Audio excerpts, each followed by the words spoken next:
Excellences, Monsieur le Président de l'Assemblée nationale, Excellences, chefs de délégation,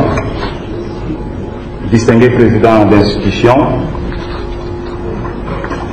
Mesdames et Messieurs les membres du gouvernement,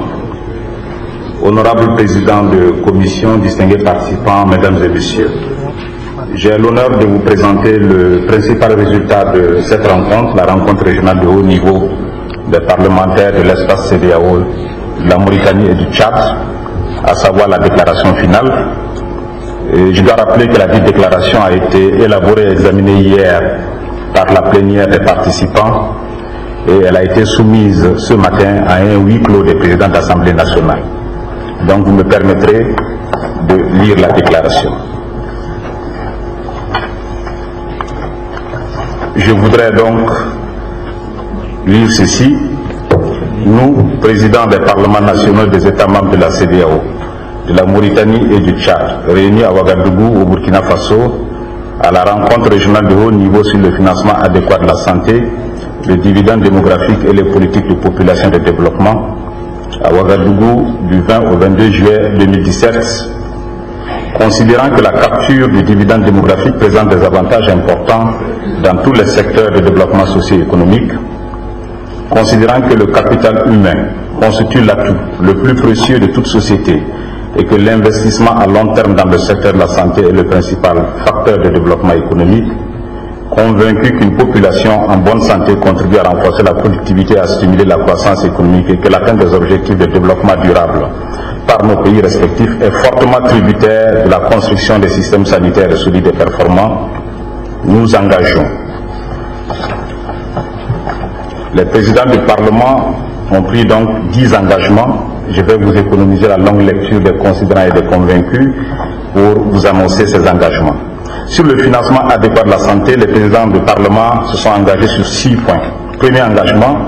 œuvrer à travers l'exercice de nos droits d'amendement des lois à faire des arbitrages conséquents au projet de budget de nos États respectifs afin d'obtenir des accroissements annuels successifs d'au moins 2% des budgets alloués au secteur de la santé avec en perspective d'atteindre l'objectif minimum de 15% de la déclaration d'Abuja à l'horizon 2025. Deuxième engagement, de contrôler rigoureusement la mise en œuvre des politiques en matière de démographie et de santé afin de nous assurer de la bonne utilisation des crédits alloués à la santé au profit des populations.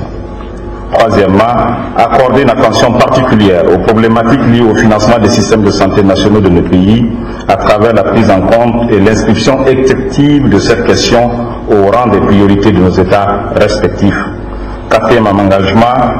nous investir résolument auprès de nos exécutifs dans le cadre d'un plaidoyer constant en vue de parvenir à une augmentation croissante des budgets nationaux de nos États consacrés à la santé, conformément à la déclaration d'Abuja adoptée lors du sommet des chefs d'État et du gouvernement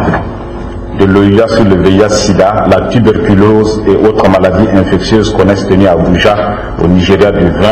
4 au 27 avril 2001. Et cinquième engagement, créer dans chaque parlement de nos pays un comité de suivi présidé par la commission en charge de la santé qui sera chargée de la rédaction d'un plan d'action élaboré conformément aux recommandations issues de la présente rencontre. Sixième et dernier engagement sur le financement de la santé, donner mandat au Parlement du Burkina Faso pour la mise en œuvre,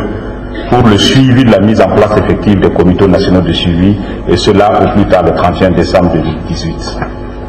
Les présidents d'Assemblée et les participants se sont engagés sur le volet du dividende démographique. Premier engagement,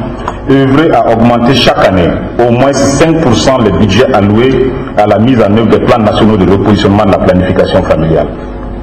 Deuxième engagement, inviter les pays de la CEDEAO, la Mauritanie et le Tchad à œuvrer pour faire baisser leurs indices synthétiques de fécondité respectifs à 3 enfants par femme au plus d'ici à 2030.